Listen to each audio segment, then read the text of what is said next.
Welcome you all back to the second session of the day. I, Mrs. Mishma, Faculty of ENC Department AIT, would like to welcome Dr. Gopal Rawat, Professor from Department of ECE, NIT Hamirpur, who has joined with us to give the session on the topic nanotechnology. I now request Kritik to introduce our resource person, Dr. Gopal Rawat. Over to you, Kritik. A very good morning to everyone. I'm Kritik BS from Department of ECE. I'm very honored to introduce today's resource person, Dr. Gopal Rawat. Dr. Rawat has earned his academics BTech, MTech, and PhD degrees in the year 2011, 13, and 18, respectively. He received his MTech and PhD degrees from the Department of Electronics Engineering, IIT Varanasi, with a specialization of microelectronics engineering.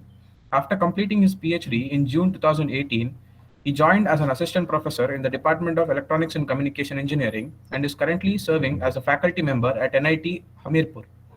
Dr. Rawat current research is focused on fabrication and investigation of nanotechnology-based thin film devices for sensing applications. He has published 50 plus research articles in the peer-reviewed international journals and conferences like IEEE Transactions, IEEE Letters, Sensors and Actuators, etc. He is having a book chapter and 4 patents in his credit. Currently, he is also a principal investigator of 2 SERB-sponsored research projects. We welcome you, sir. Over to you, sir. Okay. Thank you for the nice introductions. Can I share my screen now? Yes, sir. Okay.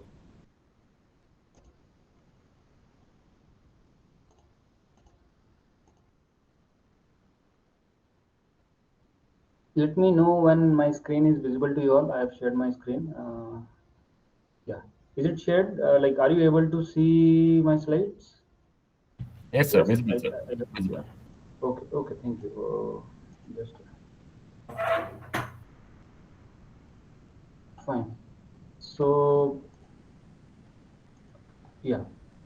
Let me make it a full screen. Yeah.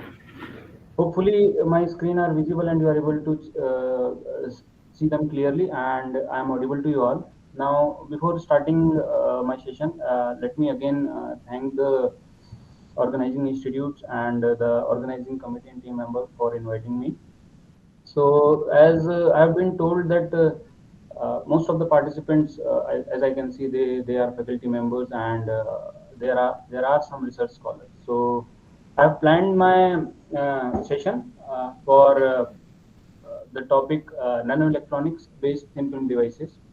So yesterday you already had one session for introduction to nanoelectronics. So in continuation to that, I'll try to uh, take uh, take the term nanotechnology to the thin film devices. So before like I start with any of the technical content, so let me declare that like whatever research works that I shall be discussing with you, those are team efforts and basically due to the contribution of our lab mates, colleagues, and our faculty members and all. Okay, so here are only some of the profile pics. Someone has raised hand right away. Anyone? Any specific queries? Okay. Hello, ma'am. I guess it was a mistake, I guess. Yeah. Okay, fine, sir. Carry on, sir. Carry on, sir. Okay. So I was just telling that I have only placed some of the profile pics. I did not had all the pictures of all my teammates. So I think they'll forgive me for not putting the pics here. So the objective and outline for my 2 hour session that I have shall be like as follows. At the initial part, I shall be discussing with you the basic terms that we have, like what is nanotechnology and what do we use in nanotechnology to make our thin film devices. So based on that, when we define the basic terms, we shall be discussing about that why do we go with the nanomaterials. So what is specific about their properties? What is specific about their sensing? So why are they preferred for sensing and all? And lastly, I shall be taking some case studies related to the nanoscale devices, related to the nanoelectronics devices for some of my work done as a sensor parts. Okay, so let me tell you clearly, like if anyone is like willing to discuss right in between while I'll presenting any particular slides, you are free to discuss that in between, or if you want to discuss any part or any query in the end, that is also welcome. So I have no objection in any part. Okay, so let me give you an idea that how my what is the work done that I have in this domain, or where is like my expertise lies in this domain when we talk about the nanotechnology based thinking devices. So uh, my specific area for the research in this domain lies in three broad categories. So let me use a pointer. I guess that will help you out. Yeah. Okay, it lies in three broad categories. First is like material based. Now, when I say material based, it simply means that what see when we talk about the devices, obviously the device has to be made with some kind of materials. And when we talk about the materials, we mainly focus for some semiconducting materials particularly. So material based, what we do is nowadays in nanotechnology, we try to make low dimensional or some nanoscale materials. Okay, or you say nanoparticles which have a small dimensions, right? I'll come to the point as when I proceed with my discussion in the slides, that why do we specifically go for these nano dimensional materials. Okay, so these are two of the SAM images. I don't know how many of you are aware of the SAM images. I'll discuss what is that. So these are the SAM images that basically gives you the surface morphologies and particular crystal and 2D image, top view image. These are the top view image of the samples. Then second a broad area is the device based. So here when I say device based, it's mainly focused for the fabrication for the devices and their respective characterization. So when we talk about the device based, so we have been able to fabricate and report some of the uh, heterostructures, some of the stacked heterostructures, and those are basically the based on some nanostructure materials. Okay, and lastly, like what we focus with the application, and my specific application area for the application is related to the optoelectronics and gas sensing applications, that basically I focus. So I focus means I shall be discussing these two specific applications with you.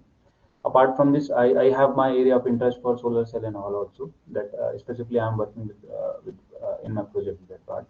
Okay, so to now we formally start that what is the meaning of term nanotechnology. Okay, so if we go with the straight away very simple definitions, so the term uh, nano simply, this term nano in nanotechnology is actually derived from the Greek word called nanos. What does that mean? That simply mean dwarf or small. Okay, so we get one meaning here.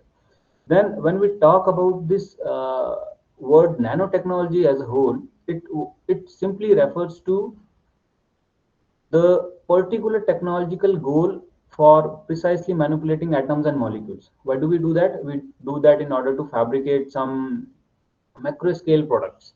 Okay, so in nanotechnology, we say whatever products we try to make, there we have at least one dimensional that is in the nanometer range. And what is the range we try to focus? We try to look for 1 to 100 nanometers. Okay, so it's not a thumb rule that if it is not in 1 to 100 nanometer, we cannot we cannot say that material to be nanoscale material or low dimensional material. It's not that. Okay, second part is that where do we apply this nanotechnology. So this nanotechnology is actually the application of your nanoscience, so that we are able to produce devices and some of the nanoelectronics kind of products. Okay, and if you go what is nanometer, so obviously this we all know that what is nanometer. Nanometer is nothing but a 1 billionth of a meter, so it's 10 to the power minus 9 meters. Fine. Now uh, before we go on to the term nano and its dimension, let us compare the different scales that we have. It's not that directly nano scale has arrived. Okay, so basically if you look at the broad classifications that we have, we actually have some broad classifications. First is the macro scales. Now, what is macro scale? Macro scales are the, you can say, these in macro scale we do classify those objects which have their dimension in the range of meters. Okay, for example, I say bridges, airplanes, cars, human beings, and bird. After that, like on your screen, you see from macro to micro as the second broad category. But in between, there is one more class that we define as mesoscale. So that mesoscale is something that we have in millimeter range. Okay, and what would be the examples of those? It will be like some rice, right? Okay, that ants, or you talk about the watch gears and sands. Those are all nothing but the meso scale examples. Then we moved on to the micro. What is micro? As the name says, it is micrometers. For examples, here, okay, your dust, cells, or some kind of bacteria. This is E. coli. Fine. So these lies in the micro scale examples. Lastly, we talk about the nano part, that where we are more interested to discuss further. So here we do have the objects that are in the nanometer range. For example, you talk about viruses, you talk about nuclei, you talk about that small transistors, okay, or proteins. So these are the broad classification that we have. Okay, so mainly we will be trying to focus for the nanoscales for the further slide. Okay, now we understood what is nanotechnology in general. We understood like what are the different scales we have. Then what do we use in nanotechnology in order to fabricate the nanotechnology nanoscale devices? Okay, so that that is what we call as nanomaterials. Okay, so there are alternate names given to the same kind of things. Some people say nanomaterials, some people define it as nanostructured materials.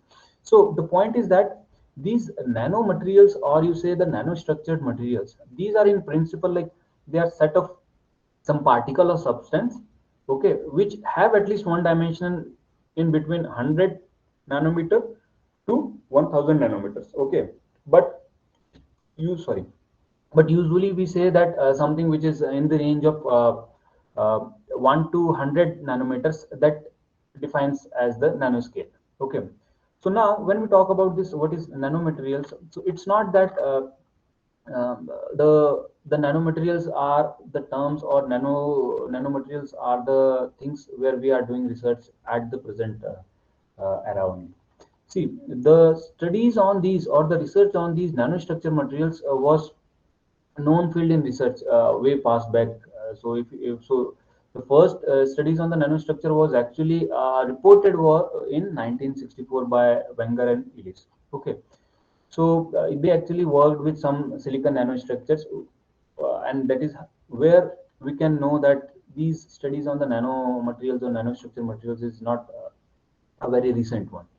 Okay, but we say that the major revolutions in nanotechnology actually came after the discovery of the carbon nanotechnology in 1991.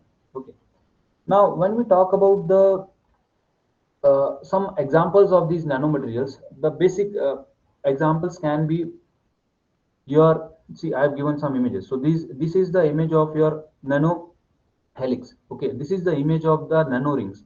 This is the image for their nanoflowers. These are nanoparticles. These are silicon nanowires. These are some quantum dots.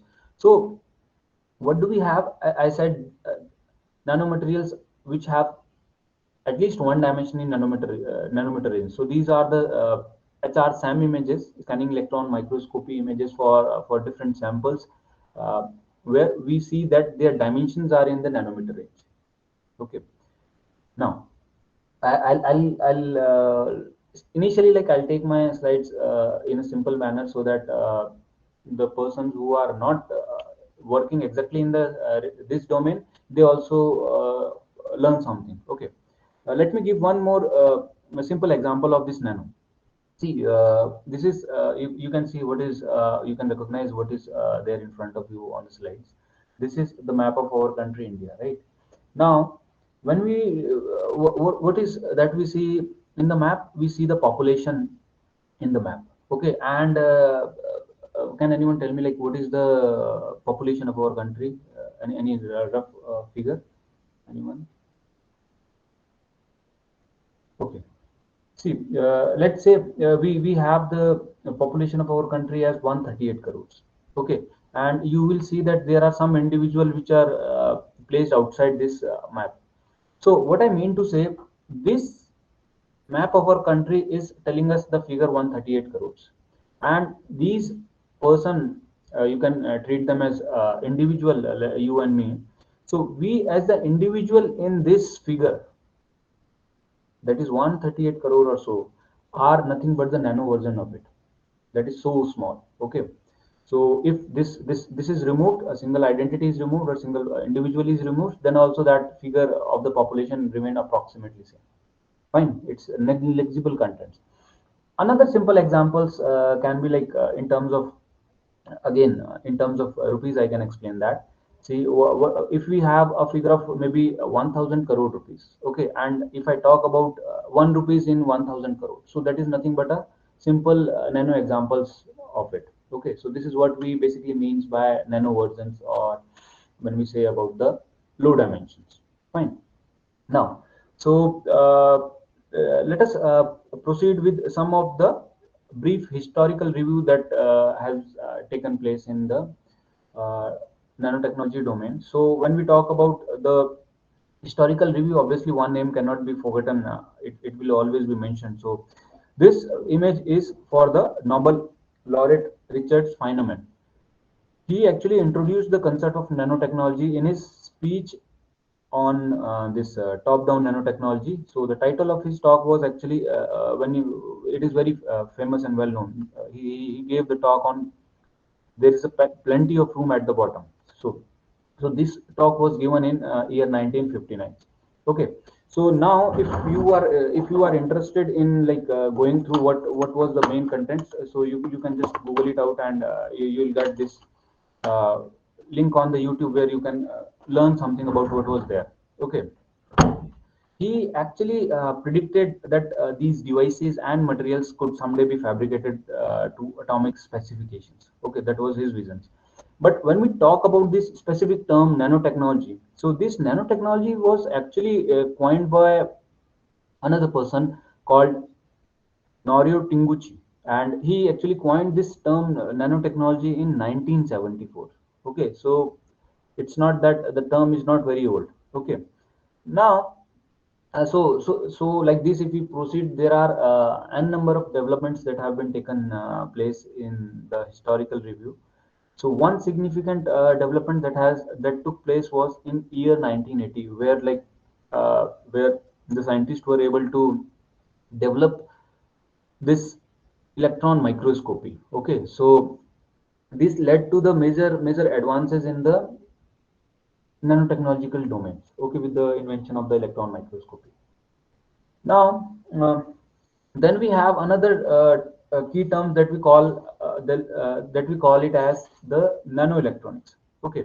Now, so what is nanoelectronics? Nanoelectronics is some we can very in simple words we can say it is nanotechnology in electronics. Okay. So uh, nanoelectronics is one of the major technologies of nanotechnology actually. Okay, so we when we say that it is the art and science of manipulating matter at nanoscales, it means that it is able to, or we can say that nanoelectronics is basically used to as the next generation approach towards the manufacturing of those MEMS devices, microprocessors, or optical switches, and several other electronic components. Okay, so what do we learn? We learn that its main target is to reduce the size and reduce the risk factor, means increase the reliability of the devices. And yes, when we talk about the nanoelectronics, the surface area and materials, surface area of materials and molecules, those also scale down. Fine. Now, so we all have some basic knowledge about the Moore's law. What is that, and what has been the trend with the Moore's law? Now we had a term called microelectronics. So microelectronics was mainly governed by the Moore's law, where we are able to scale down the devices as per the Moore's law. So what was the output? The output was that we were able to get the high performance CMOS technologies based on the Moore's law. But recently, the scientists are facing a problems of getting saturated with the Moore's law. So thereafter, like we have the term called nanoelectronics. So this term nanoelectronics is something which is more than Moore's law. Here we only do not have the scalings in order to increase the performance. And what is the main focus for devices in electronics? Here we try to achieve low power with multifunctional devices. What do we mean? It means that we try to have the device working with the low power consumption should be low, and one device may be used for different types of applications, maybe different sensors. Fine. So that is what we try to achieve with nanoelectronics. Second thing, like if you say nanoelectronics is what is nanoelectronics, then I would say that nanoelectronics is not exactly nano scale electronics, but I would say that it is emerging and nano scale electronics. Okay, so what do we have in that? We have new future technologies, we have completely new devices. For examples, like so what I would say is it is beyond CMOS in simple words. If you want to name some of the technologies that we have, you may say we have FinFET transistors, we have nanowire transistors, we have spin wave switch, and we have single electron transistor, and so on. Fine. So now, we get an idea that what do we exactly have in nanoelectronics. Now, if we go with some of the examples that are there in this nature, then what do we see? So, if I ask you that, yes, we have defined now what is nanomaterial or what is a structure of what is nanostructure material. So then, if I ask like, are these nanoparticles existing in nature? The simple answer to that should be yes. Yes. So here I have taken some examples from the nature itself. So what I want to focus from them is the concept behind the nanostructures. Why, what is the need, and how much significant role it can play in our daily lives. Okay. So now, so let's come to the figure number 8. So if you see, everyone might have seen some kind of insects and lizards. Okay, and we might have done one observation that these lizards are able to walk on the walls. Okay, the simple answer to that, if like you think over it, that how they are able to walk on the wall when we are not able to do the same, the simple answer to that is it is just because of scientifically it is because of the nanostructures that are there in their feet. If you talk about this lizard, that is Zico, they have very good adhesion application. That is what I am saying. They are able to walk on the smooth surfaces like glass. Fine. So if you take zoom images, if you try to see their feet, then you will realize that at mesoscale, this is the image at mesoscale where you can see, then it is a micro and nanostructure. So micro and nanostructure is something like we cannot see with our naked eyes, and we need some sophisticated instrument or microscopy for analyzing their structures, right? So now at micro scale, you see there are millions of foot hair that are there in this feet of the insects. Second part is that if you look at the nano scale or more more better resolution image, you will see that there are spatula tips that are there. So these due to these spatula tips that are there in the feet of these insects, they are able to walk on the smooth surface. This is one part. Next example is this lotus leaf. So again, I would say everyone might have seen this lotus leaves, and everyone might have realized one part, that water does not stick to its surface. Okay, so what do we mean? They lotus leaf are, in simple words, super hydrophobic. Okay, and due to this, they have the property of self cleaning. Okay, now when we say they have the property of self cleaning, and again when we technically talk, why do they have this property? So the simple answer to that is due to the ultra hydrophobicity. Okay, so we know that dust particles will be picked by the water droplets that are there onto the top of this lotus leaf, and then again due to the micro and nanoscopic architecture on the surface, you'll realize that that the dust will be cleaned up from the surface of this lotus leaf. Okay, now this we talked about the ultra hydrophobicity. So when we talk about the hydrophobicity of a surface, that is actually measured by the contact angle that water droplet is having onto that surface. So what we say in simple words, we say higher the contact angle, higher will be the ultra hydrophobicity of a surface. Okay, so specifically like surfaces with contact angle less than 90 degree, they would be referred as hydrophilic, and surfaces with contact angle greater than 90 degree will be referred to as hydrophobic. Okay, so these properties are there with some plants where the contact angle is up to 160 degree. Okay, so they are actually lying in the ultra hydrophobic category. It means that only 2 to 3% of the surface of the water droplet will be in contact. Now, specifically, if I talk about this lotus leaf, then you'll realize that, or if you just try to search, you'll realize that the contact angle with this lotus leaf is 170 degree. What does that mean? That means that this droplet contact area is only 0.6%. So that is why they have this self-cleaning property. Okay. Next, simple examples or examples from the daily life will be the feathers of this peacock wing. Okay, so now you might have realized that these peacock feathers, they reflect different colors. It may be blue, green, and many more. So how do this happens? This basically happens due to the structural colorations. Okay, what does that mean now? It simply means that it is the result of the interference between the reflection from the two or more surfaces of the thin films. Okay, again, here I am introducing what is thin film and what is the microscopic structure. So this uh, interference between the reflection from the two or more surface of the thin films, this is combined with the reflection of the light that enters and leaves a surface. So basically, the geometry that is there in these thin films, uh, they determine that at certain angles, what will happen? At certain angles, the light will be reflected from both the surface constructively, and at other angle, it might be destructively. So due to all these properties of the thin films, we are able to have the multicolor reflector from the feather of these peacocks, right? Now another simple example, I will not discuss this in detail, but yes, what you can take away is this: like if you see the skin of the shark. Now if you put something in water for long duration, algae or the bacteria gets onto that surface. But if you look at the skin of the sharks or other water animals, you'll realize that the algae or bacteria is not there. So again, this is because on their skin they have the specific nanoscale patterns that prevents the growth of this bacteria and algae. Fine. So these are the examples that motivate us in order to search for more nanostructures, so that we are able to take away that into the devices for specific applications. Okay.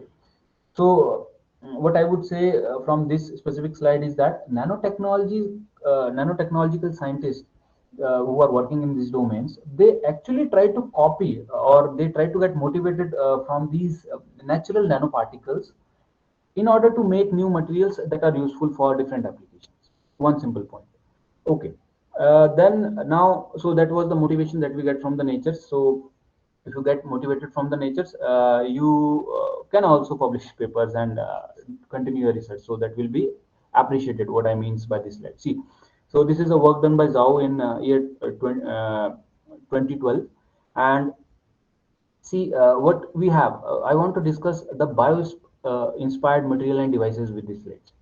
So as we know that the colorful life will never lose its passion, right?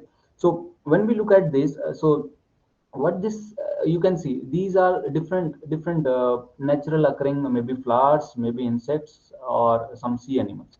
So what do we mean? We again mean that uh, how I want to highlight that how the nanostructures give us different properties. What is the capability of these nanostructures? If you look at the first column A, see what do we have?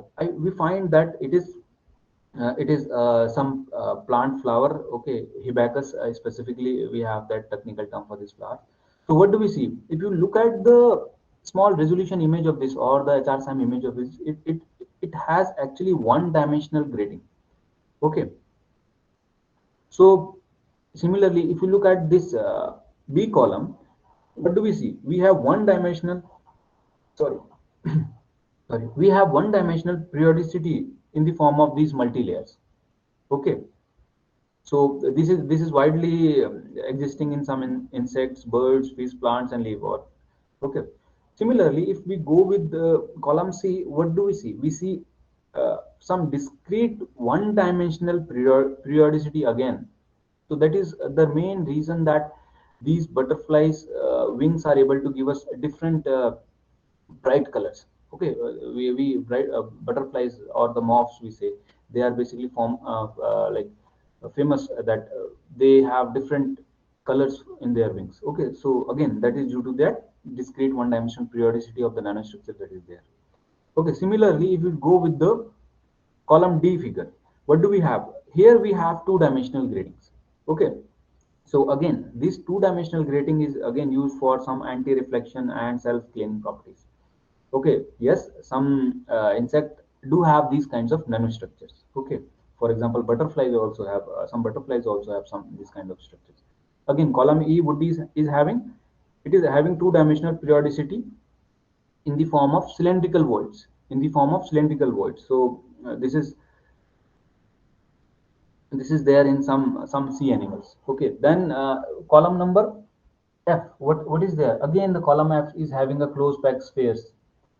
Okay, and this column number G, what does it have? It has inverse opal analogous nanostructures.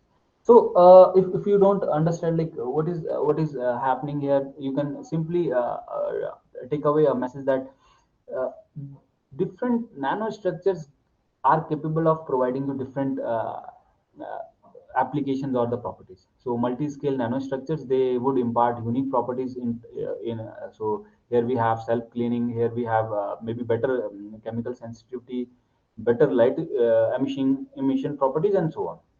Okay. Now, if the question comes in your mind that when did this uh, specifically started? When did this nanotechnology started? So I technically gave that the term nanotechnology was coined in 1974. But if you look at this nanotechnology is actually not a new idea. Nanoparticles that we are talking or the nanostructures that we are talking, they have been used by our ancestors from thousands of years. Okay, so for example, if you look at this image A, so this is the 10th century image, and you see different colors. Okay, so those how they are able to have different colors. So this is the image that is there on some glass. Okay, so so we are able to paint the glass with the help of gold nanoparticles, because this gold nanoparticle is used as a inorganic dyes. Okay, that is how we were in our 10th century we were able to paint the surface of the glasses and all. Then we have another example where like our ancestors Egyptians used the ink in order to they use the ink, right? And this ink was having again nanoparticles as the black pigment so that they were able to write. Fine. Then my third and very famous example is this Lycurgus cup. Now, what is this Lycurgus cup? So, what is this Lycurgus cup? This is actually of the 4th century Roman glass cage. Okay, so this is a cup which is made of this dichroic glass. Now, if you see, as you are able to see, what is the property it has? That the property is that this is showing you different colors. Now, on what it depends? That is interesting. It depends. It only depends on one property, that whether the light is passing through it is illuminated from front side or back side. So it will glow. This is a real time example. It will glow red when light will be incident from the back side, and it will glow in green color when light is incident from the front side. So this is actually like this glass is still available in British Museum at London. So if anyone goes there, you may please have a look at this, that how this is happening. So now the interesting part is that it is like there in literature which says that the obviously this was achieved. We understood that how we were able to achieve it was achieved by making the tiny portion of the gold nanoparticle and silver that was emerged in some colloids. Okay, and with that we made, and it was giving these properties, but it is said that it was discovered by accidental. Okay, and we are still not able to find that exact ratio of gold and silver, that what was the exact ratio, so that we are able to get this property. Okay, so we are not able to remake this glass again. That is the interesting part. Fine. Now we I have already given the basics about like what is nanomaterials, or when we say what is nanotechnology. So what is nanomaterials? Nanomaterials, again I would say, it is the materials which at nanoscale levels have very unique properties in terms of physical property, chemical properties, in terms of uh, so their bulk properties would be different from the individual atoms or the molecules. Fine. So we talked about whether we talk about the semiconductors or we talk about the metals, they show large changes from their bulk and the individual atom parts. Okay, the properties are different at nanoscales. Now, nanotechnology R&D is basically research and development is more focused toward understanding and creating of the material devices in order to explore the properties. Fine. And if you talk about the application of the nanotechnologies, you name any application, I have listed only few. You name any application, you'll find this nanotechnology is behind that. Okay, for example, you talk about nanomedicine, nanoelectronics, biomaterials, energy production, consumer products, and so on. Nanotechnology had its role to play. Fine. Now, so until now, I basically discussed. I made a background so that we are on a common platforms. That what do we mean by nanotechnology? What do we mean by nanomaterials and all? Now, let me slowly shift towards the thin film devices. Okay. Now, in nanotechnology, we all know that when we try to fabricate devices, we have two basic approaches. One approach we list down as the top-down approach, and second we list down as the bottom-up approach. When we talk about the first approach, that is this top-down approach. So here I have given one simple example in order to understand that. So top-down approach is actually something like top-down approach. It is nothing but you are building something by starting with the larger component, and then you are curving away the materials. For example, this sculpture or the statue itself. Okay. So when we talk about the nanotechnology specifically, then in nanotechnology we use, sorry, yeah. So in nanotechnology, we basically use the patterning, or you say we use the lithography and the etching techniques in order to have our device fabrication as the top-down approach. Second example I have given you, second image is to explain what is bottom-up approach. Okay, so now you can think of what is bottom-up approach. This is nothing but as if like you are building something by assembling a smaller components. For example, brick here, you are able to make the building out of the assembly of the single many multiple bricks, right? So what you do atom by atom assemblies. Okay, now again, when you talk about specifically in nanotechnology, we have different methods. For example, you will have epitaxial growth from the vapor phase. It can be the CVDs, chemical vapor deposition. It can be ALDs, atomic layer deposition, molecular beam epitaxy, and so on. Okay, vacuum evaporation techniques are also a part of bottom-up approach. Fine. Now, then we talk about thin film deposition, or different thin film synthesis methods. Now, see, when we talk about the thin film deposition, so now I'm talking about the thin film devices. So when we talk about the thin film deposition techniques that we have, so the techniques can be beyond this table also, what is there in front of you. So thin film deposition techniques are classified into different categories based on what is the source that we are taking. if we are having the source which is wet, okay, or in liquid form, then we go with this classification which is there. And for example, like for these techniques, we have sol gel, we have spin coating, we have printing. So your source materials for deposition of thin films is actually in liquid phase. Similarly, when we talked about thin film deposition under the chemical classification, so chemical vapor deposition or the electroplating and all. So what do we have? It we might have the source in the form of some vapors. Okay, chemical vapor deposition. So as the name says, we have the source in the form of vapors. Similarly, when we talk about the physical deposition techniques, here our source are in the solid forms. So we use some, so whether you talk about the evaporation technique or you talk about the sputtering techniques, here we deposit the thin film with the help of some solid source, which is provided some kind of heat treatments and such that it is able to evaporate and gets deposited onto the. I'll discuss about this. What is this? So in simple words, there are variety of techniques for thin film deposition and synthesis deposition, and using the different techniques, it might be possible that our characteristics of the thin films are different. But ultimately, what should be our aim? Our aim, when we talk about the electronics devices that we make out of these thin films, should be that we should take care that the growth of these nanostructures or the thin film that is there onto our samples or the devices, that growth is repeatable. We should be able to make our device again and again, giving us the same properties or the characteristics.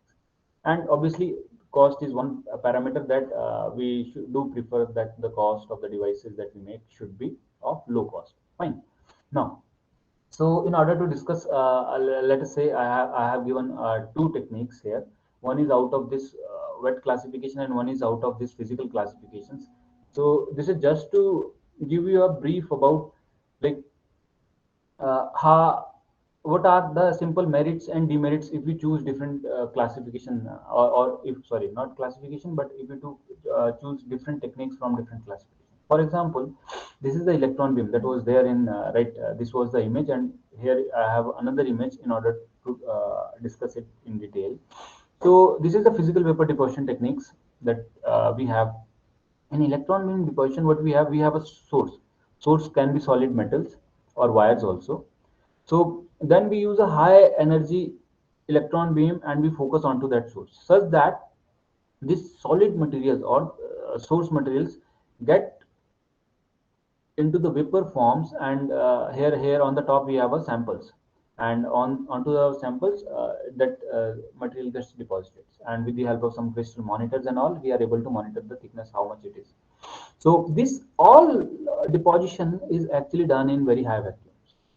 Whereas when we talk about this chemical solution method, for example, the sol gel methods, what do we have? We prepare, we adopt some chemical synthesis routes methods, and then we drop cast that samples onto the thin films that we have, and then we spin it with the centrifugal forces. We are able to have the uniform thin films. So that is what.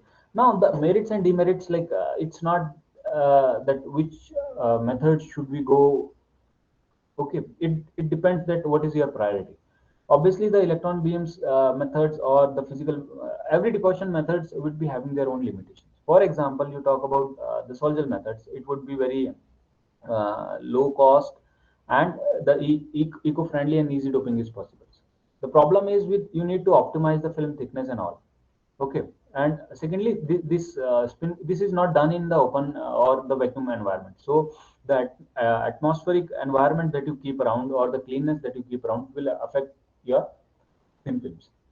Whereas this e-beam, it has the limitation that see some CMOS process, or you say to you say some materials, they are actually sensitive to the radiation and the heat. So for every sample you cannot apply that heating method in order to make the evaporation. So you have to decide based on what material you are working with and what exactly you want to achieve with it. But yes, we can have very precise thickness monitoring while deposition and all for the e-beam methods. Okay, Now we talk about the classification of these materials. So what we talked about the classifications of the nanostructure materials. So again, there in literature, like we have a number of classifications, and out of them, this is one classification that is based on the dimensions. What is the dimension of the nanoscale materials? So when we talk about the classification based on the dimension is divided into four categories: zero dimensional, one dimensional, two dimensional, and three dimensional. Okay, so for three dimensional, we have the materials like polycrystals or the bulk materials. For two dimensional classification, we have the materials such as thin films and thin sheets. Okay, for one dimensional, we have the materials such as nanowire, nanotubes, and etc. And for zero dimension, we have nanoparticles, we have quantum dots. Okay. Now, why this classification is important from the electronics perspective? I'm more interested with the electronic properties of these nanoscale materials. Okay. So when we talk about these electronics properties of these different classifications based on the dimensions, then what do we realize? So this is the this is for the bulk material, that is for three-dimensional material. So what do you see? This is density of state and this is energy. So density of state on y-axis and energy on x-axis. What do we see? We see that for three-dimensional, the density of state in a volume per unit wave vector is continuous. Okay. Whereas when we move on to the two-dimensional material, what is this? This density of states are constant for each electronic band. And similarly, when we move on to this, for the one dimensional, what do we realize? We realize that at each atomic level, the density of state in one dimensional solid, it decreases as the reciprocal of the square root of energy. Fine. And lastly, for zero dimensional, what do we figure out? We figure out that the energy states are sharp level, and these sharp level are corresponding to the eigenstate of the systems. Okay. So due to these different properties for the nanoscale materials, we have one common theory. And what is that? We say that in general, that we say for bulk, the classical physics is applicable. Whereas, what do we say? For nanoscale dimensional, we say this quantum mechanics must be applied. So this is the reason that why do we use it. Okay. Now, similarly, another interesting part is that, like, based on this dimension only, that for different dimension, how does the electron movement, or you say the quantum confinement occurs in nanostructures or these nanomaterials. Now, so I shall start with the what happens in the two-dimensional materials. So when we talk about this two-dimensional material, for example, you say quantum wells or the thin films. So this is the situation that we have. If you want to correlate with the daily life, you can think of like if you are in a room, then every room would be having the edge at the corner, right? So at that edge, you might have three axes. Okay, one would be the vertical going upwards toward the floors. So you have to visualize this part in order to understand it. So one would be one axis of your room at the corner would be going towards the roof, other would be going on to the floor, x and y directions. Okay. So for two-dimensional materials, what we are doing, we are reducing the vertical y-axis, which is going towards the floor. So what happens? We are left with only two-dimensional, that is the on the floor, on the one is x and one is y. So this is what happens for the two-dimensional materials. Now, see what we have done. We have confined the electrons in one direction, that is the vertical direction. So we can say that now our electrons can very easily move in two-dimensional, this x direction and this y direction. So this says that we have electron confinement in one direction and electrons can easily move in two dimensions. Similarly, when we look for the example of the one dimension, now you have the same axis, that room edge of the corners. Now we have reduced this vertical axis, right? Now I want to reduce one of the horizontal axis also. Let's say I have reduced this y axis. So what I'm left with? I'm left with only one axis, that is x axis, right? So what do we see? I can say that my electron is now confined in two dimensions. One is the vertical axis and one is this horizontal y axis. And my electrons can now move only in x direction. So this is how we get two-dimensional confinement for 1D materials, and electrons is able to move in one dimension. Similarly, when we talk about the zero dimensional, that is examples are for example quantum dots. What is happening now? You have you were having only one axis up to here. You reduce this axis also. So what you realize now, electron movement is confined in all the directions, x, y, z, y axis, right? X, Y, Z axis, and the electrons now cannot easily move. So electrons can easily move in zero dimension. Okay, because all the dimension are scaled down to nanometer range or so. Fine. So this is how the quantum confinements occur for different materials. Now I'll like talk about why we say these nanomaterials or the nanoscale materials are good. Then obviously one simple reason is that these nano objects they are faster, lighter, and for our device fabrication they get onto the more number of devices get onto the single wafers or the substrate. Okay, so they are also more efficient. For example, you talk about the processing capabilities of the transistors that we are having. They are more energy efficient. They are more powerful. Okay, so that is the power of moving from bulk materials towards the nanoparticle.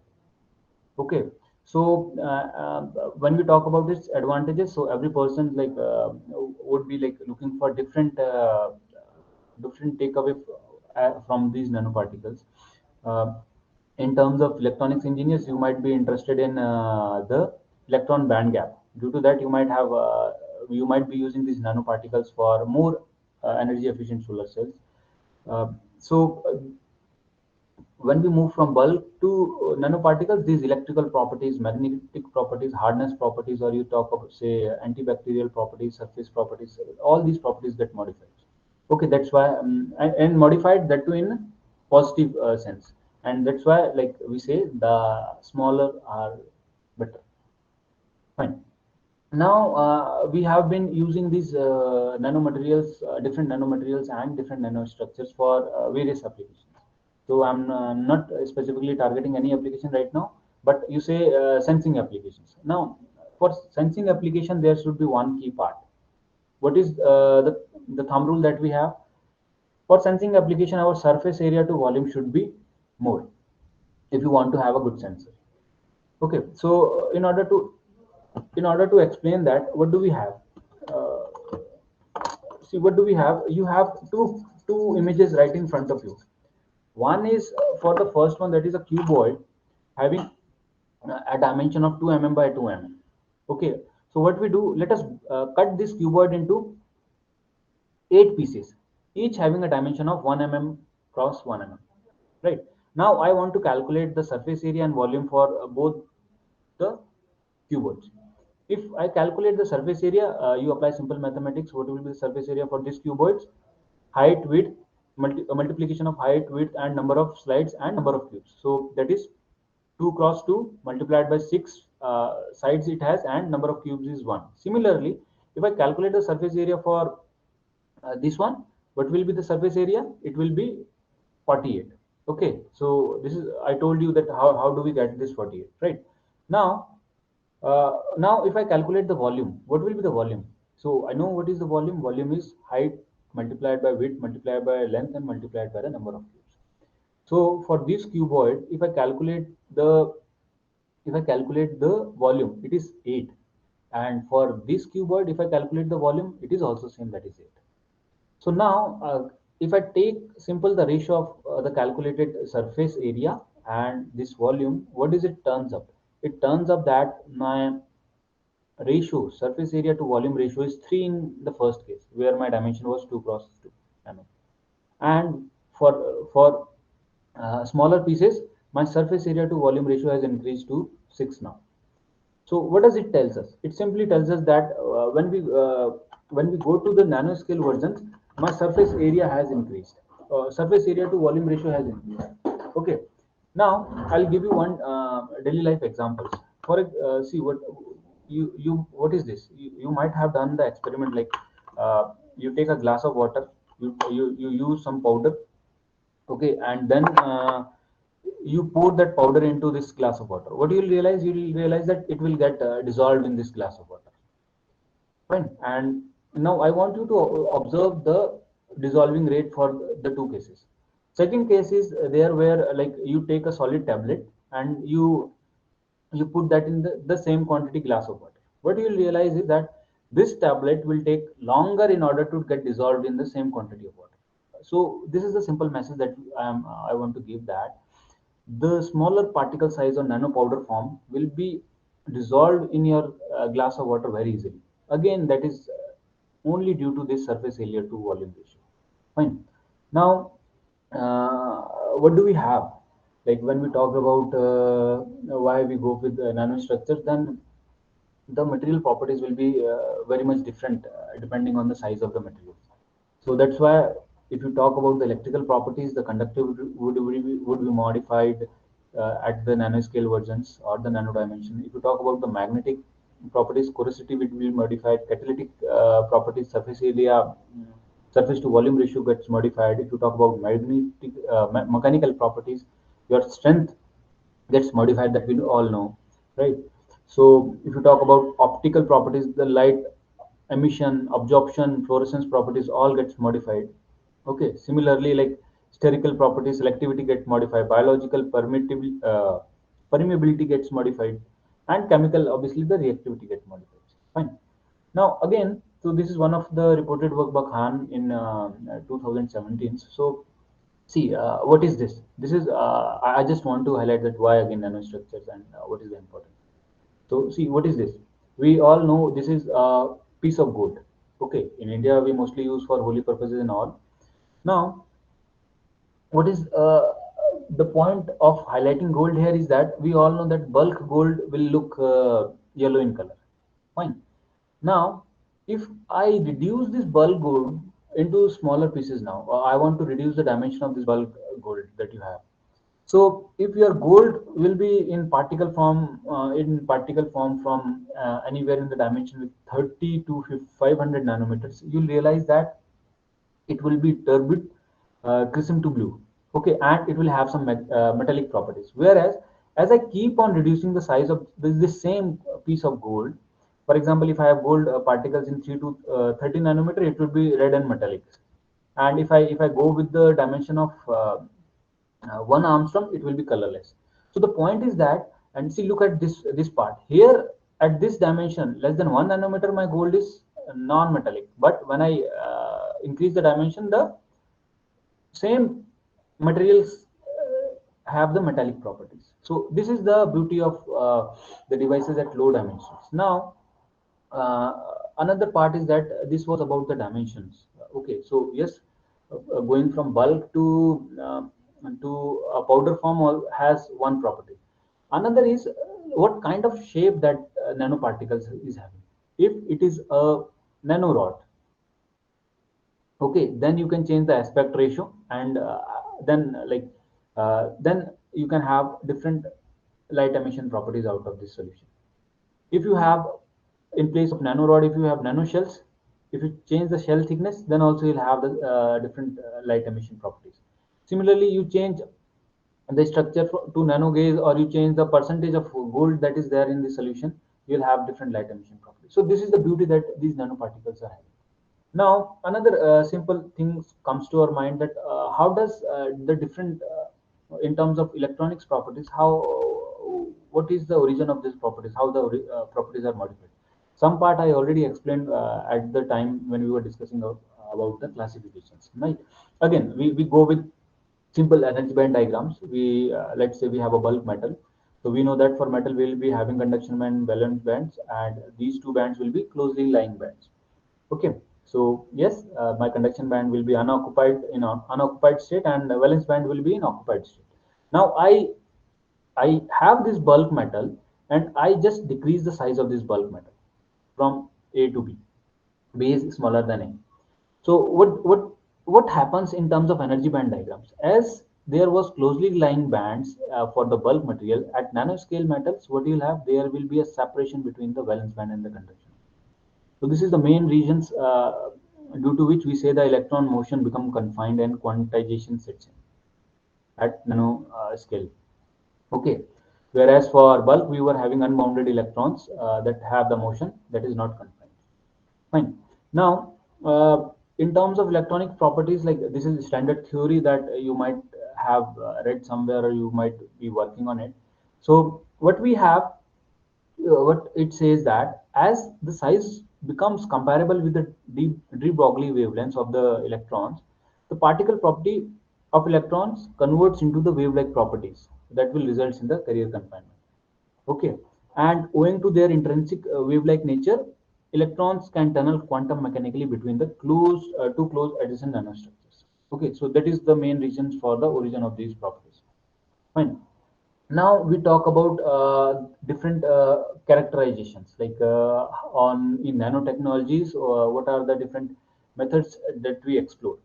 Okay, so characterization of nanomaterials are basically again the nanotechnology dependent.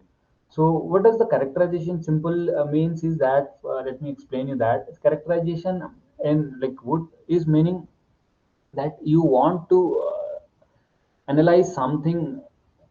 Okay, you want to know into the details of some specific part. For example, you want to look for the structural properties, you want to look for the optical properties, you want to look for the electrical properties, magnetic properties, and so on. So now if you want to explore or get the details of the structural properties, you have different characterization techniques.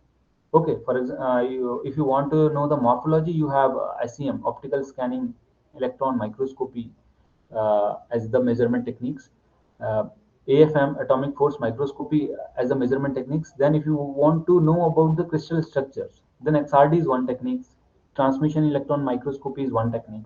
Similarly, in order to know the composition, that what is the composition of your materials, we have energy dispersive X-ray spectroscopy or XPS. Similarly, if you are interested in exploring the optical properties, we have n number of optical characterization methods. One is, for example, PL. Then again is FTIR, SNOM, Raman spectroscopy, and so on. If you are interested in electricals, you have mobility measurements such as Hall effect measurement and so on. If you are interested in magnetic, you have uh, spin measurement methods like MFM, SQUID, and all. Now I'll just give you a flavor that what it means. For example, if I talk about this XRD one techniques, that is for the structure, crystal structure. So this method XRD is used to investigate the composition, quality, and lattice parameter in addition with crystal orientation, defects, stress and strain that is there in the sample, or you say the semiconductor material for my interest. Fine. If you talk about similarly, if you talk about the Raman spectroscope, what that is doing, that is basically used to observe the vibrational, rotational, and other low frequency modes in a system. Okay. So this Raman spectroscopy, this actually relies on inelastic scattering, or you simply say that as a Raman scattering of monochromatic light. So that is usually from a laser, right? Okay. Similarly, if you talk about the PL, what is PL now? These actually most of the optical characterization techniques are non-destructive techniques. And if you talk about this PL, it is used for investigation of your intrinsic and extrinsic properties of the semiconductor. For example, it is used to determine the band gap, impurity levels, defect detections, and again you have some recombination in the semiconductors, so you can investigate all those properties from the PL measurements. Okay, and we have many more. For example, reflectance, transmittance, all these are non-destructive techniques. Okay, fine. Now for our interest, when we talk about the sensing applications for our interest, recently different types of metal oxide nanostructures are being explored. Okay, so I have also worked with some metal oxides. So why they are interesting, that comes first in our mind. The first part is that these different metal oxides, to name few, like it can be your ZNO zinc oxide, it can be TiO2 titanium dioxide, tin oxide, SNO2, and all. So these metal oxides, they are actually the ionic compounds. Okay, so when we say they are ionic compounds, it means that they are made up of some positive metallic and negative oxygen ions. Okay, and if you look at the S shell of this metal oxides, so you'll realize the S shell is completely filled. I hope you collect in your mind that SPDF all the orbitals, right? So S shell is completely filled, and that those of due to this completely filled S shell, these metal oxides are highly thermally stable, and they are also the chemically stable. Fine. When we talk about the D shell of these metal oxide materials, it is not completely filled. So that gives them the variety of unique properties. For example, they have different wide band gap, they have different high dielectric constant. Okay, they have good electrical and optical properties. So that basically comes with this incompletely filled D shells. The issue can be they have high oxidizing powers when they are eliminated with light. So that is the properties of the metal oxides. Okay. Good point is that these metal oxides, for example, you talk about the ZNO. So you will have both type of semiconductors available with the metal oxide. So this ZNO, zinc oxide, you can practically have the N-type ZNO and P-type ZNO. So same materials can be achieved with the different metal oxides. There are some challenges with P-type specifically, so but still it is doable. Now, when we talk about, see, until now I have discussed with different techniques so that we are able to do thin film deposition.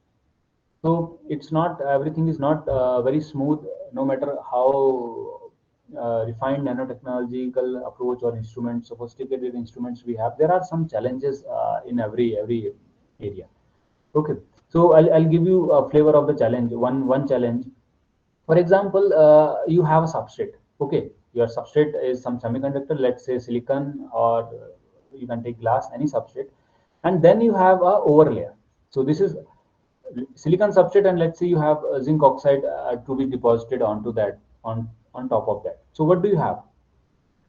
If it would have been like silicon to be deposited onto the silicon, overlayer is also silicon, then obviously then you have a heteroepitaxy.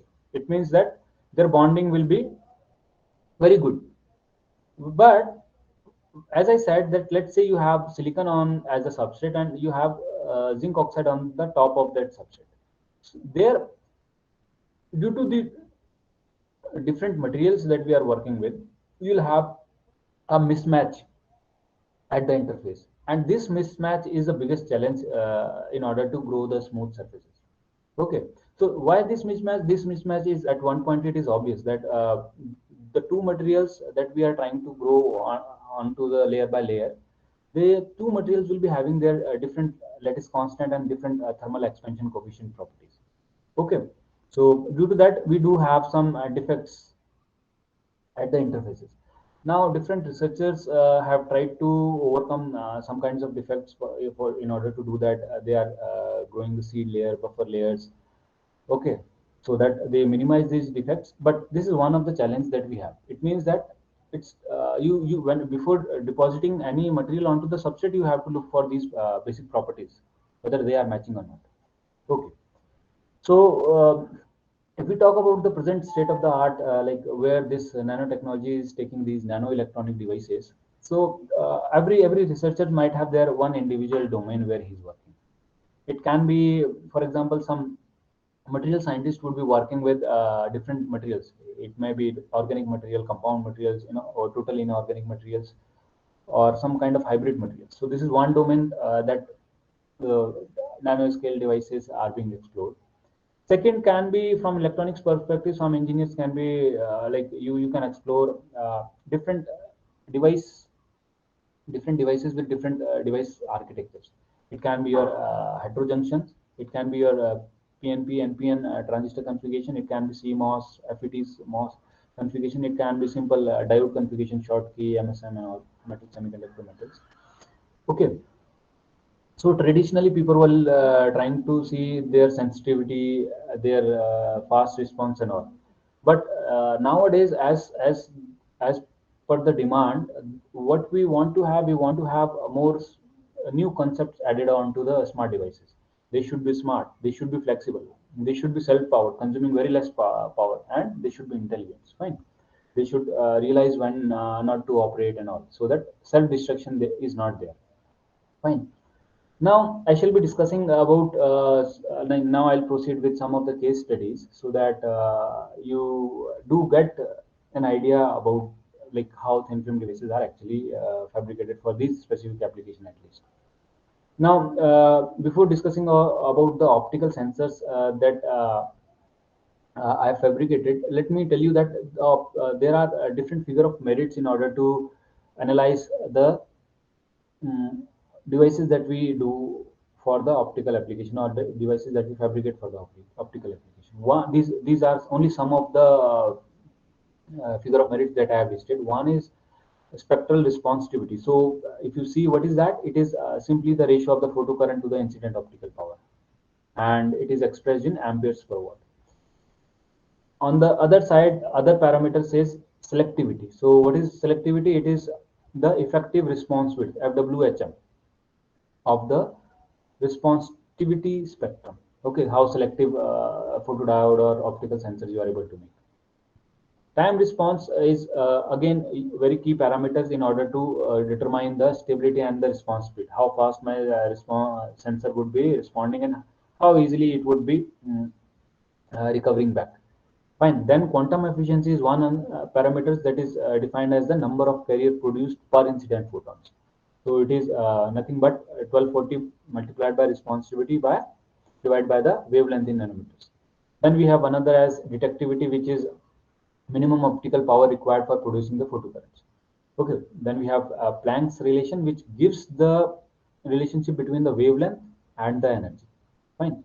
Now, so this is the experimental setups that we assembled in order to do the optical characterization and the electrical characterization for our devices, which we have reported. So let us understand what we have in this. In this setup, we have the optical source, which is a light source. It can be xenon source, halogen source, whatever you want. Then this is your monochromator. So this is the monochromator that we have. What the we know what is the monochromator. Monochromator would be giving a single wavelength output. Okay, so we have the broad light spectrum at the input, and output would be single wavelength. Then we have the this intensity controller, which is able to control the intensity of the output wavelength that we have out of this monochromators. Then this is digital multimeters in order to record my current readings for current readings or the voltage readings. Okay, electrical parameters. And lastly, like we are able to plot this onto the my display, that can be a computer or so.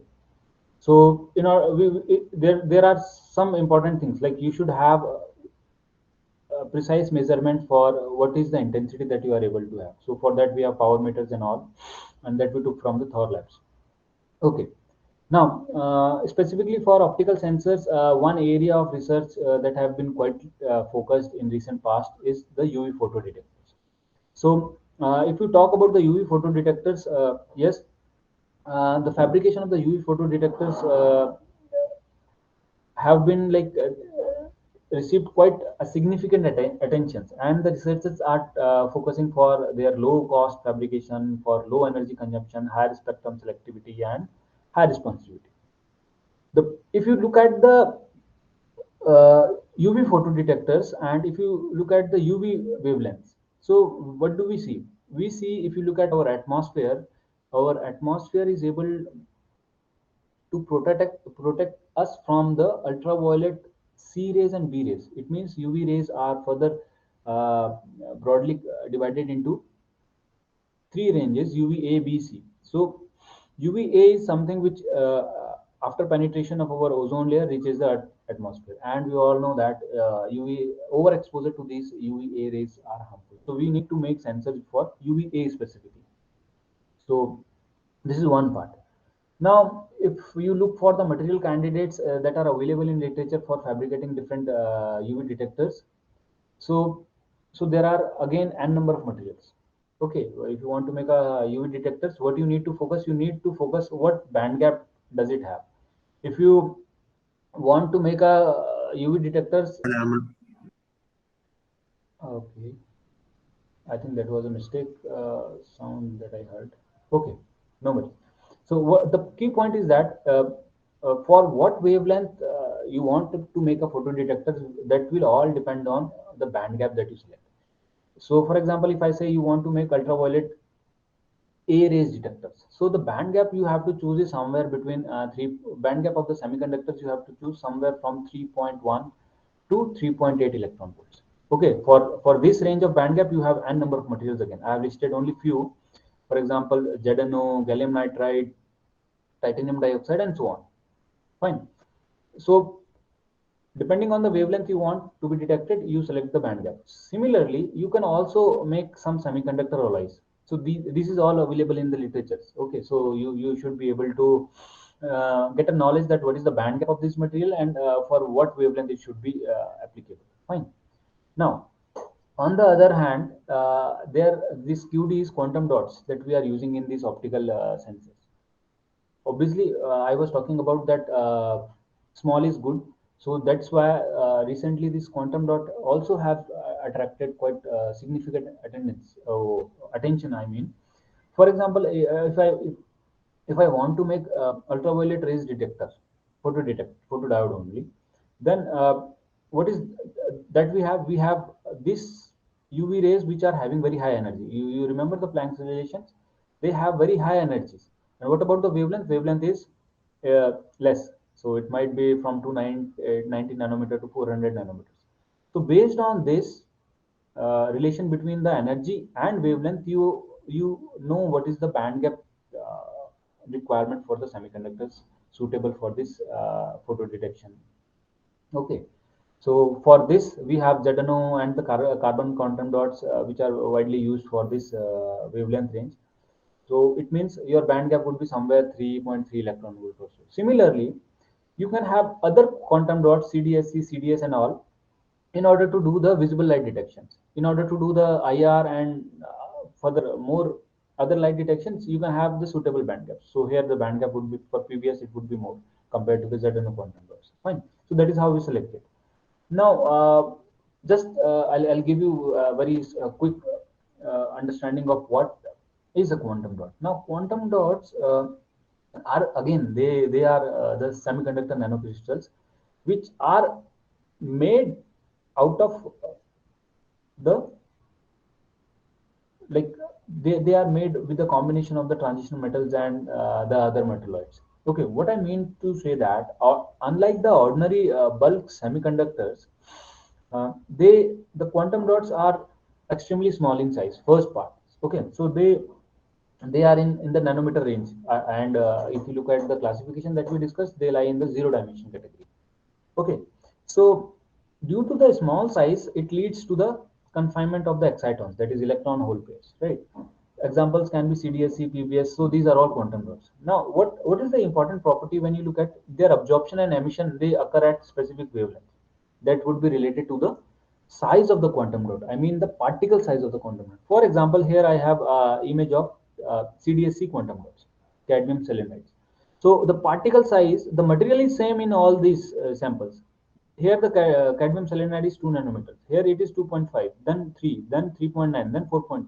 But you see the light emitting properties. They are able to give you different luminescence or different colors out of the same materials with only difference in their particle size. So that is why we say these quantum dots are nothing but the man-made crystals. They have the ability to convert a spectrum of light into different colors. So what is the key application that these quantum dots are used mostly? They are used for light emitting diodes. Now, based on that only you can just see what is there. See, for example, if you have the blue light, let's say the incident light is a blue light with a wavelength of 450 nanometers, and you have some quantum dots made of X materials, and you are just changing the particle size. So it's 2, 2.5, 3, 5, 6, and so on. So material is same for all these cases, but the emitted light is different now. Okay, it shifts from for 2.5 from green to for 6 it is red. So this is the beauty of these low dimensional material that we have. Okay, now let me come to the case studies that have been reported by me and my group. Okay, so one I will discuss about the ultraviolet photodetectors only. So this work is already published in IEEE Photonics Transistor Letters. If you want the detail, obviously you can get it from there. So now, see what we have done in this. First, as I told you at the initial part of my slides, that initially work has been focused in order to synthesize the materials, or we try to develop the low dimensional materials. So for this work, we first synthesize the ZNO quantum dots first. So this is the method in order to synthesize the quantum dots. This is also again reported in our work. If you want the details, you can get it from there. Now, what do we do in this? We take a coordinating ligands, then we take a metal salt, we mix them up. Then on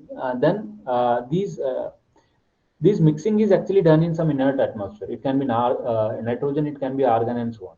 Any inert gas, so that outside atmospheric gases do not react with my solution. Then you have a precursor, or you precursor material, or you say the stabilizers, and we mix them. So this time temperature are mainly the controlling parameter in order to achieve the monodispersed quantum dot. Okay, and then we do get synthesized quantum dot. So uh, the things has to be controlled in terms of heat, in terms of times. Okay, otherwise the end results, the quantum dot particle size and their dispersion would be different in every case. So when we do the synthesis, we have to identify the properties, and for that we do the characterization. Here we have done like after the synthesis, we did the transmission electron microscopy. So this is the TEM image of the uh, sample. So we do see different quantum dots, right? Then this is the SADE pattern, selective area diffraction patterns. Okay, which tells us about the particle size, or their like different or not, the crystallinity and all. This tells about the composition, whether after the synthesis, do I have this uh, ZNO or not. Okay, so copper is there because the substrate for this characterization is copper grid that we take. Okay, so what we realized, we for our method we were able to have the synthesis of the ZNO quantum dot with a particle size of 2.5 nanometer. Now, on the same note, with the different approach, we also synthesize the ZNO nanoparticles. So, nano quantum dots and particles are different in terms of their size. The approach in order to synthesize this is also somewhat different. Okay. So here again we are taking coordinating ligand and metal salt, but what we mix at the other end is methanol and potassium hydroxide. Uh, so at the end, we control the parameters like their time of stirring, their heat treatments. Okay, and at the end we get the particle size. We do the characterization again and measure what is the particles. So the particle size was different in terms of quantum dots and the ZNO nanoparticles. Fine. Now, after that, once our material is ready, that is semiconductor materials is ready, then we go for the fabrication of the device. So for fabrication, we choose glass as a substrate, and then, as I said, we use low-cost techniques. For example, the spin coating methods. So we drop cast our solution that we have made. Then we do the spin coating, and after spin coating and drop casting, this is a method that we optimize. We anneal the samples. So annealing in our case is done for this specific sample is done as 450 degrees Celsius. So after this, we saw that we have these quantum dots onto the samples. That is a glass substrate. Later on, what we do, we deposited the interdigit electrodes, okay, onto the sample, onto this layer of the quantum dots, right? So now we have the silver electrodes in interdigit patterns, and now after that also we what we did onto these electrodes, what we did is we deposited the nanoparticle film. So again, this is a thick films that we have deposited. So this is our device that we make. Now what comes, so this is figure A, shows you the device structure that was fabricated on the glass substrate. Okay, next figure shows you the real fabricated device. Okay, this is the image. This is a very raw image that we tried to do the packaging and all. So this is what we had. This is the MSM metal semiconductor metal device that we were able to have out of this jet. Now I said that once we are doing a fabrication, we need to and that to a fabrication of a photodiode, we need two different optical characterization. Okay, I'll show only one or two. I'll not discuss all the characterization that is being done. Okay, so now the optical characterization is is shown in front of you, that has the absorption versus wavelength curve and the transmittance versus wavelength curve.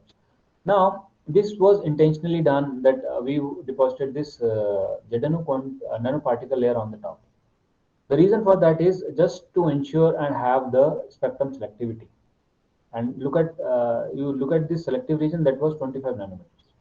Okay, so this was intentionally done. So now you know that my ZN nanoparticles has high transmittance right after 350 nanometers, whereas my ZN quantum dots has absorption less after approximate 400 nanometers.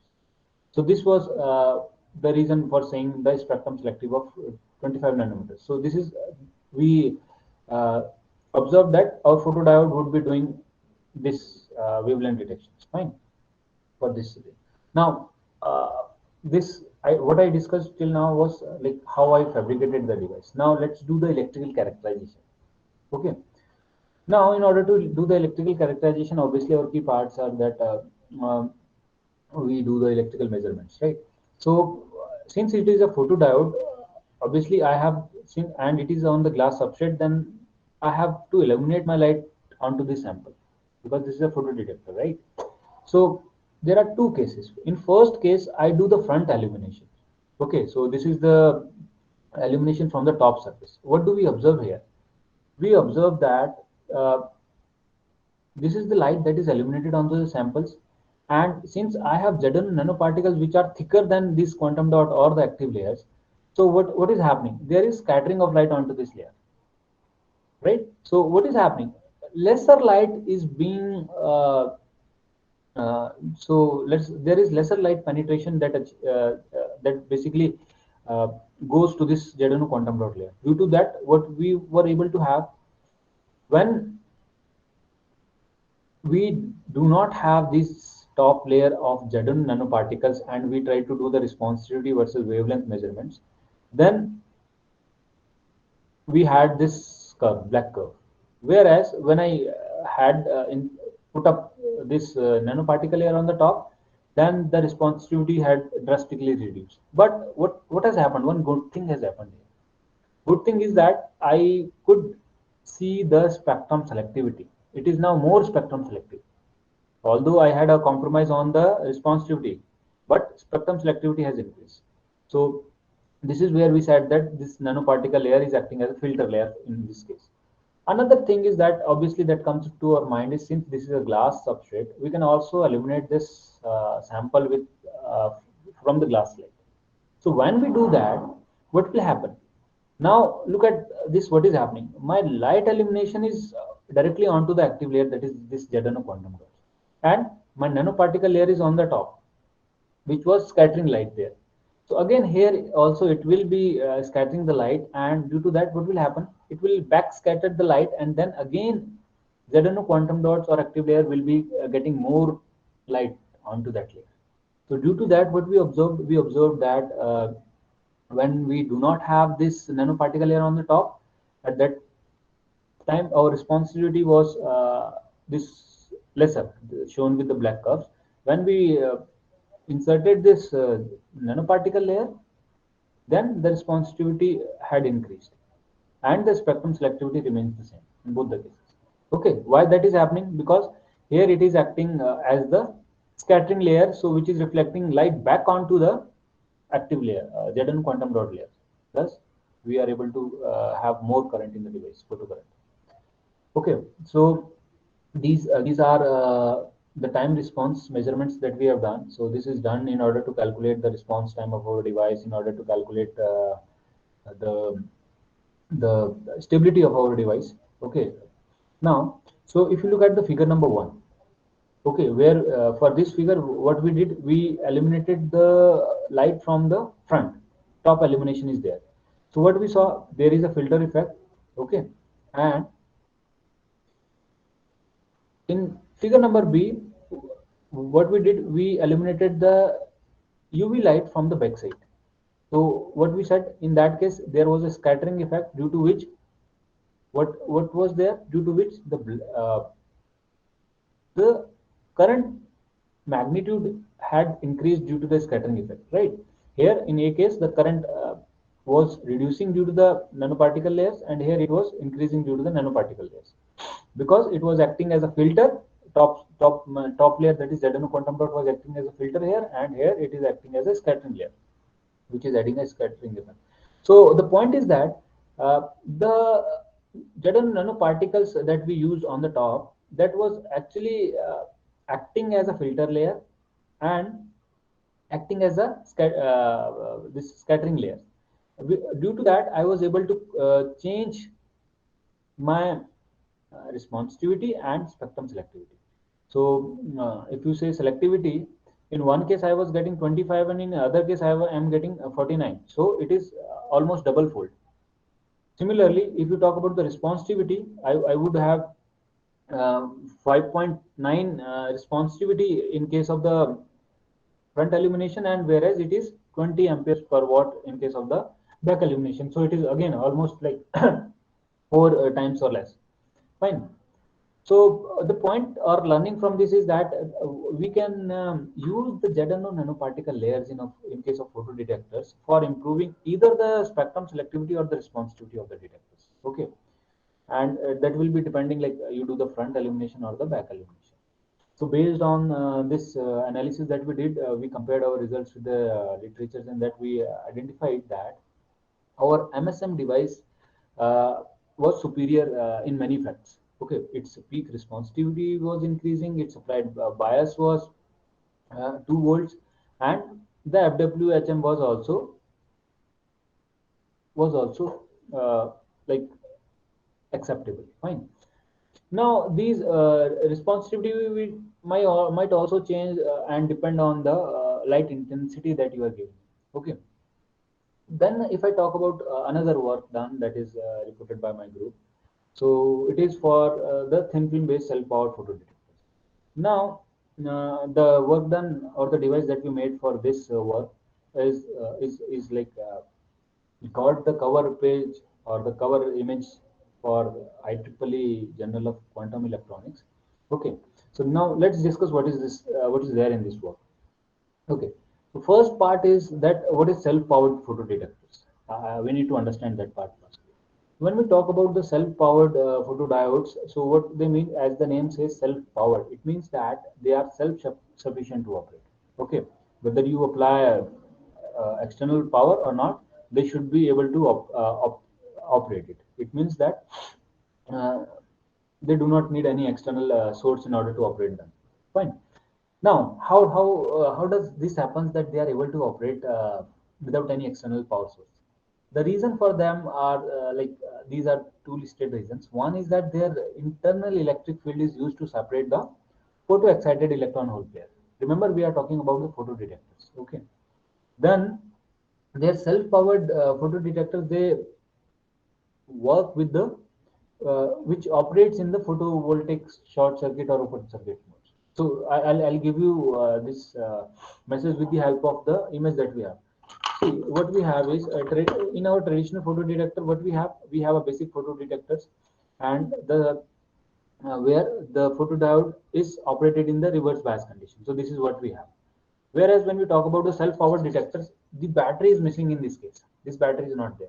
So that is why this is called as self-powered photo. Now, normal traditional photo detector under dark condition, what it would be doing?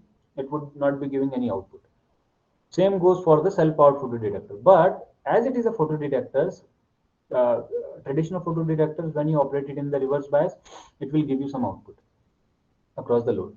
And self-powered will also give you some output across the load when under the illumination condition, but here you do not have to use any battery. That's why they are self-powered. So this is why we say it as the self-powered. Okay.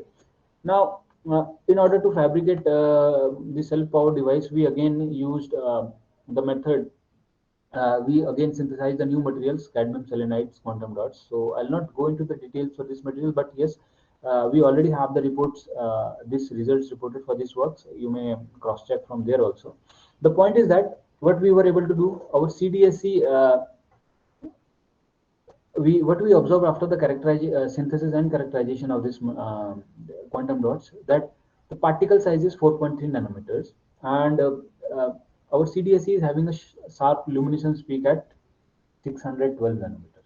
Okay, now, so this is the device fabrication procedure that we have adopted. So what we have is, uh, initially our previous device was on glass. Here this device is on the silicon. So we have the silicon substrate, and then we deposit the ZNO quantum dots. Again, I discussed in previously that how did we synthesize these ZNO quantum dots. So we deposited that with the help of spin coating. Thickness was approximately 40 nanometers. Fine, and then for most of the semiconductor layer that we deposit for thin film nanoelectronic.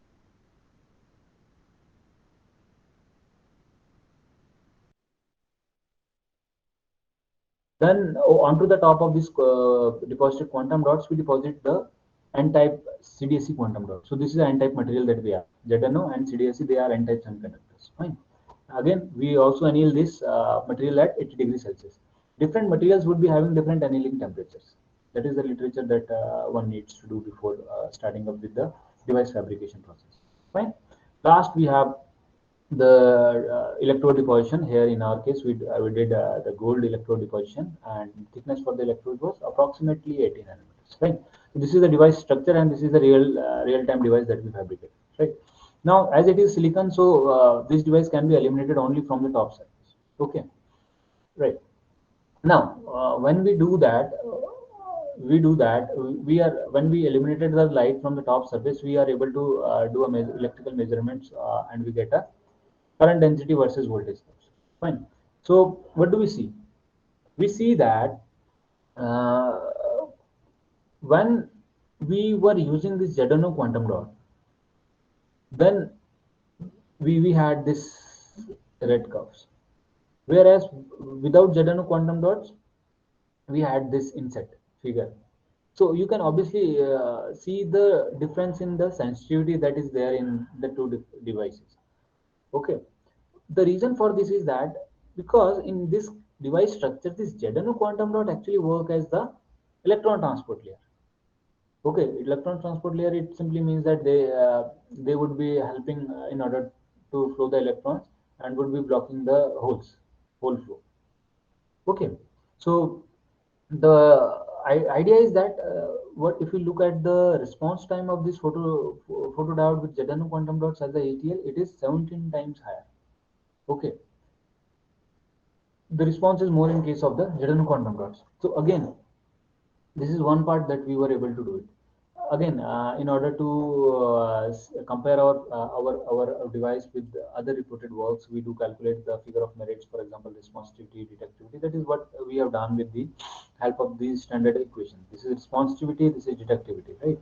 And important part is that, yeah, so what we get this curve for responsivity, detectivity for the whole wavelength. This is the plot that we were able to get. Important part is that this measurement was done at zero bias. That's why we call it as the self power. Okay. Now, again, as usually, what we do is we compare our devices with uh, previously reported results in order to analyze that whether it is acceptable or not. So what we realize, the this work done that we have reported was a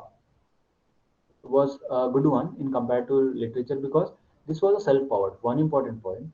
Second important point is this one, that the temperature that was needed in order to do the device fabrication was far less. Okay, we were doing annealing at 80 degrees Celsius and 250 degrees Celsius, whereas for most of the semiconductors or the inorganic materials, a higher temperature is or higher annealing temperature is actually needed in order to get the better crystalline forms. But in this case, due to the quantum dot usage, we were able to achieve all that performance at a lower operating temperature also, or lower annealing temperatures. Again, the illumination intensity, I previously mentioned that the incident light uh, will govern your photo response. Okay, the intensity is more, the photo response or the current will be more. So that is quite obvious. Okay. So in our case, we did had a lesser light with intensity compared to some of the other works. So response was fair in our case. Lastly, if you look at the solution process techniques was adopted by us for this work. Now, mostly solution process techniques are preferred in the case of low cost applications. Okay, so this was the edge that we had here. Fine. Again, I'll discuss one more work related to the self-powered photodiodes. So what happens as I am telling you about the annealing and all. So what will happen when we do different types of annealing? Again, this work is also published in IEEE transaction on nanotechnology. So let us go through it very quickly. Okay, and see now when we talk about the effect of heat on the self-powered sensors or the optical sensors. So what happens here? In this case, we fabricated a Schottky photodiode. Okay, so we fabricated a Schottky photodiode with different ZNO quantum dot annealing temperatures. So see, this is what we have. We have used ITO coated glass substrate. Onto that, we were depositing the semiconductor N-type semiconductor, that is zinc oxide. Okay.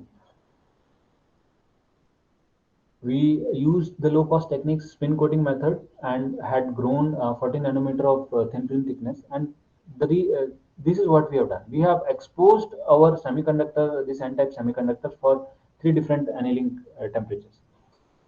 In first case, so this is the device architecture that is there. You have a patterned ITO. Onto that, we had the thin film of ZNO quantum dot. Onto that, we have a film of CDSC quantum dot, and on the top, we have a MOX. And over it, we have the silver electrodes. Okay.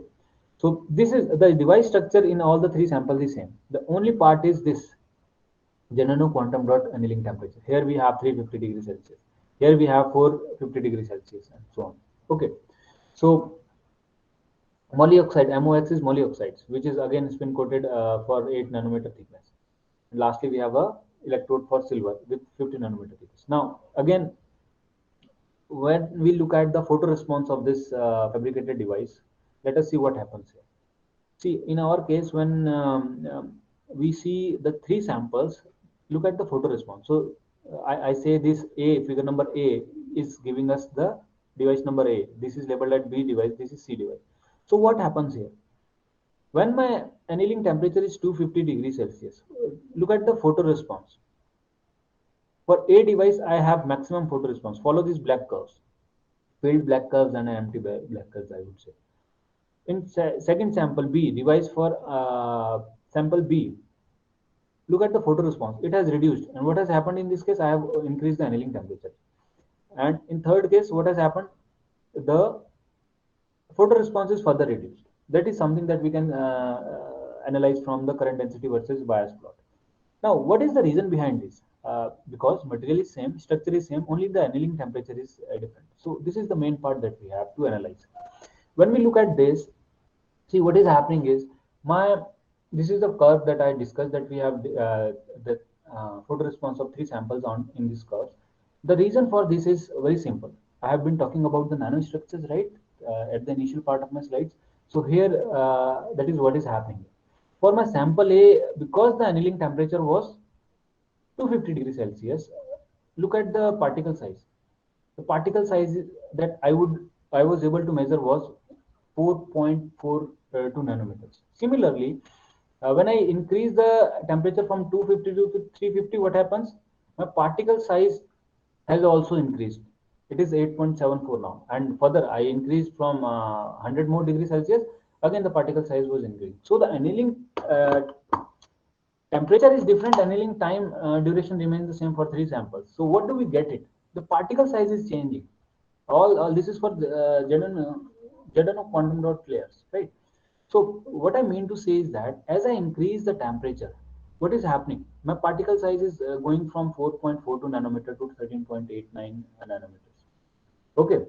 So what is happening is as my temperature is increasing, my quantum dots structure is going from the quantum dot form towards the bulk band or it is forming a bulk material. That is why the particle size is increasing. Okay. So this is one important observation, due to which now I think you can appreciate that once the particle size is changing, their energy band diagram would be altering, due to which we have all these different difference in the photo response. Fine.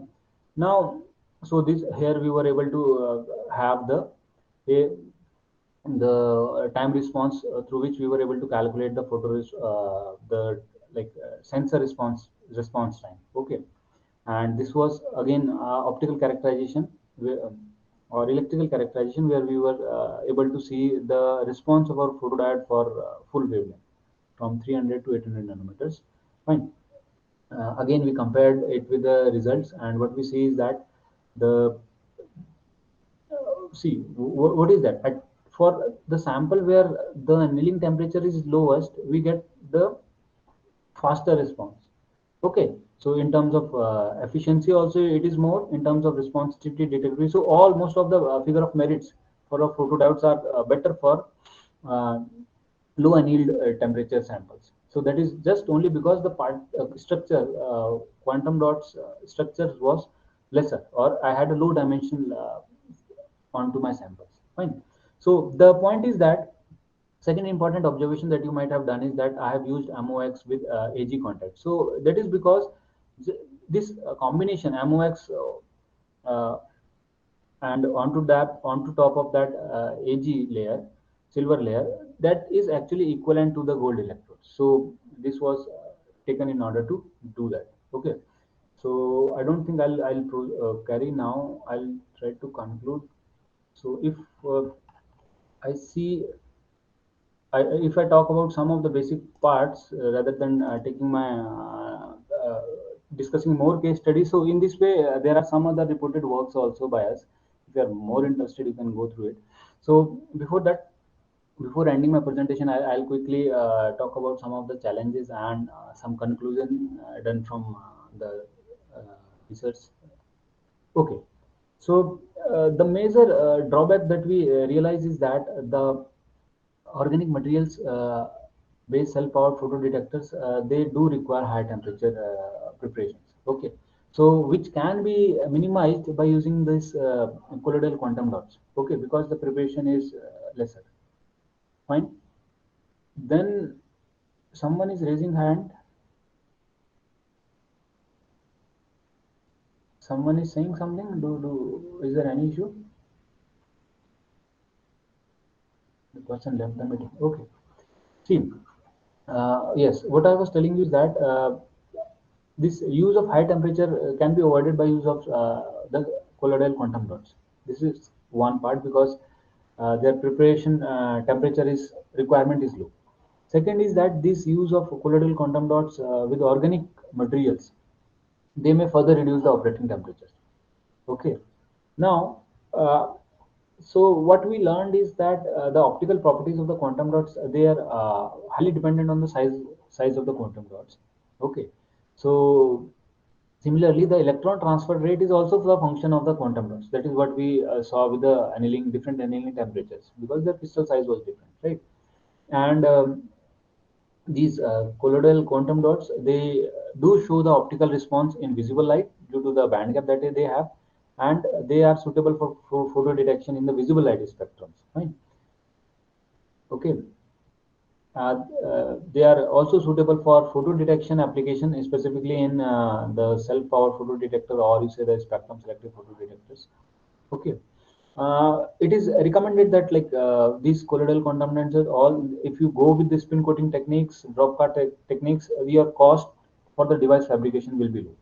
Okay, so spin coating is a techniques for low cost method. Now, if we go with the final conclusion and future scope that is there in this nanotechnology domain, then I would say that this, yes, this is first part. That nanotechnology does have wide number of applications available. You, as I said, that you name any application, you'll find the nanotechnology roles at the background. Whether you talk about the organic film transistor, whether you talk about the photo detector, solar cell, organic LEDs, optical fiber displays, memory device, biosensors, gas sensors, they all use the nanotechnology in order to optimize their device or the fabricate device. Now, from the future perspective, if I say that what can be done in this domain, in terms of thin film device fabrications, there are different roles that one can do. One can do the film engineering. One can do film engineering. One can modify the surface of the nanomaterials. One can okay. So similarly, one can do structural engineering. It means that you can make your device structures, stack device structures. You can add layer by layer and then try to see what is happening. Okay, then you can or in simple form, you can also see the composite response. Nano composites might have a better response in some cases, so that can be explored well.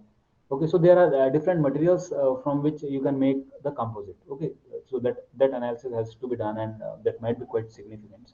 Apart from that, doping and all have their roles to play. Okay, so lastly, there like my suggested readings can be like you can go through. Obviously, you should go through this lecture which is there with the title. There is a plenty of room at the bottom. Initially, also I mentioned the same, and after that, one should always like if you want to take know about the trends that would be there in after 5 years or 10 years, then one should always be aware of the roadmaps that are there. Okay, so the roadmaps are given by like time to time. So they, for example, this international technological roadmap for semiconductors. So one might be interested in knowing the latest trends or technologies which is to be adopted in coming years. So these will help you out in that. Okay.